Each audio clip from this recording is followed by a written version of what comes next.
If you look at the headlines today, all you can see is that the biggest companies are laying off their employees. You can see the prices of bread, of oil, of gas, petrol going up. You see things get more expensive. You see people being kicked out of their homes. You see uncertainty in the job market. You apply to 100 jobs and you don't get a call back. We have a world right now that's been thrashed economically. And that uncertainty can get into the mind, make us worry, make us stress.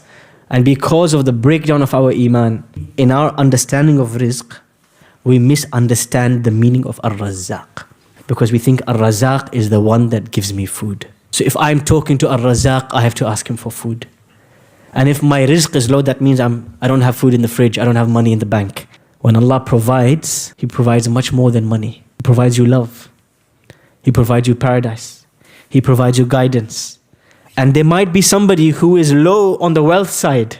They don't have that much money in the bank. But wallahi al-azim, they are richer than all of us combined.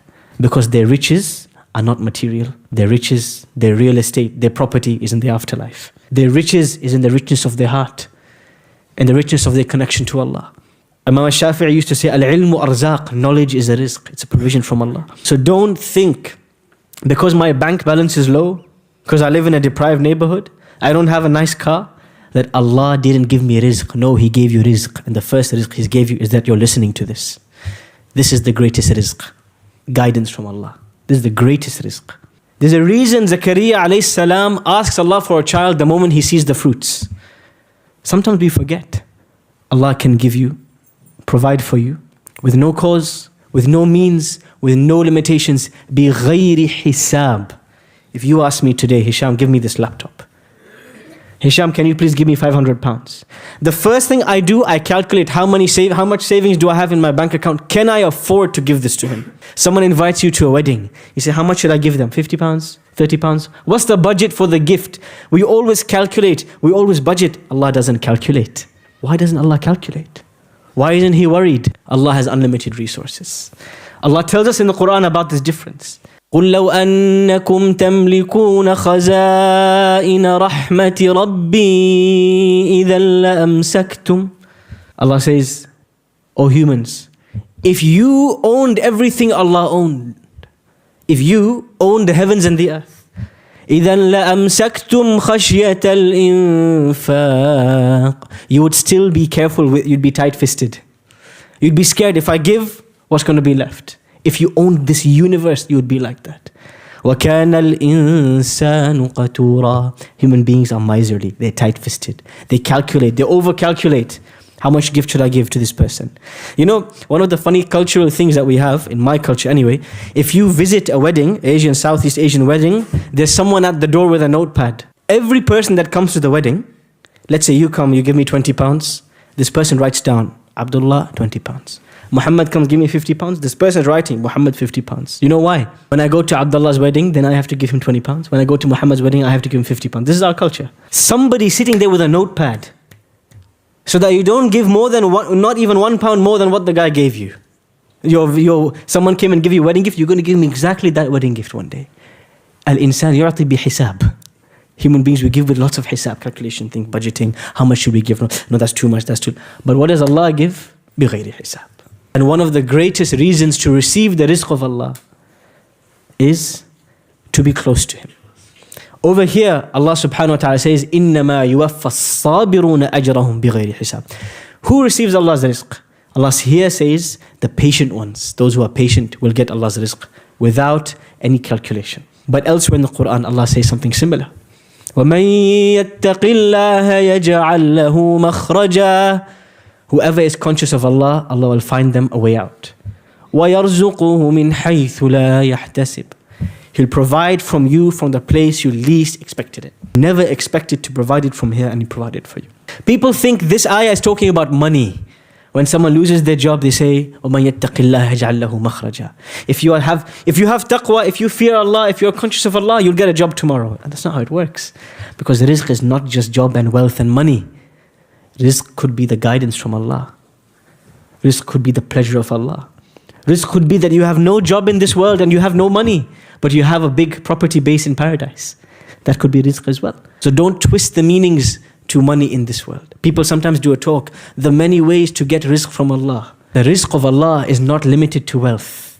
If you ask Allah for rizq, He might give you a righteous spouse. If you ask Allah for rizq, He might save you from an accident. If you ask Allah for rizq, He might place in your heart love for the Messenger sallallahu alaihi wasallam. If you ask Allah for rizq, He might make you die a death that ends you in paradise. Death could be rizq. Yes. What does Allah say in the Quran? Don't think that those who died in the path of Allah have really died. That death was a rizq from Allah. Allah provided for them something far better than what they could fathom. Don't limit your understanding of rizq. We stop thinking that wealth comes from my efforts. We start to remember that wealth is only according to how much trust we have in Allah. We are a people now, we're a generation where we give a lot of credit and confidence in ourselves and our efforts and our job and our CV and my hard work and me.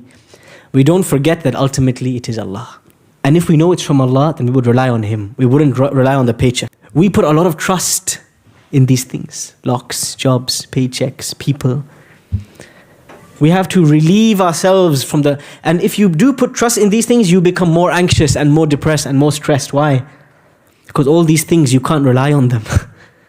They're not reliable. One day your house alarm works, the next day there was a glitch in the system. Sorry, you lost your TV, your plasma screen TV, 52-inch. Serves you right, you shouldn't have bought one in the first place. Yes? When you trust people, things, processes, you will be anxious. You will always be anxious.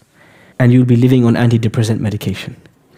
Because you put your trust in something that's shaky, it sinks, it's unreliable. But if you put your trust in Allah, Allah always comes through. That's why the Prophet ﷺ said in Sunnah Tirmidhi, لَوْ أَنَّكُمْ تَتَوَكَّلُونَ عَلَى اللَّهِ حَقَّ تَوَكُّلِهِ. If only you trusted Allah the way He deserves, لَرَزَقَكُمْ كَمَا يَرْزُقُ الطَّيْرِ. He would have provided for you like He provides for the birds. They wake up in the morning with an empty stomach and they go to sleep at night with a full stomach. May Allah make us of the mutawakkilin, those who trust and rely upon Him. You know, Muslims, we have very modest ambitions. You pick someone off the streets, a Muslim brother or Muslim sister, what's your ambitions in life? I want to get a minimum wage job. Yeah, Shaykh. One of your prophets, Sulaiman alayhi salam, when he made dua, he said, oh Allah, give me a kingdom nobody has ever had. That's how you should make dua. The Prophet says, sallallahu alayhi wa sallam, إِذَا سَأَلْتُمُ اللَّهَ فَاسْأَلُوهُ الْفِرْدَوْسِ. If you're asking Allah something, ask Him for the penthouse of Jannah, Firdaus. Don't ask Him for the bottom. So I ask you, what do you want to achieve on this dunya? And you say, I want to get a B.Tech? No, Shaykh. You should be the PhD from Oxford. You should be at the United Nations. You should be the biggest business person in Manchester. You should be ambitious because you know Allah is going to provide for you, not yourself. So you should ask Allah ambitiously. Not just for the afterlife, but in this world too. Allah wants us to be people who look after this dunya and who benefit from this dunya. وَلَا تَنْسَ نَصِيبَكَ مِنَ الدُّنْيَا. Don't forget your part of this world. Be ambitious when you ask Allah. But ask Him so you can benefit others. Don't ask Him because you're greedy.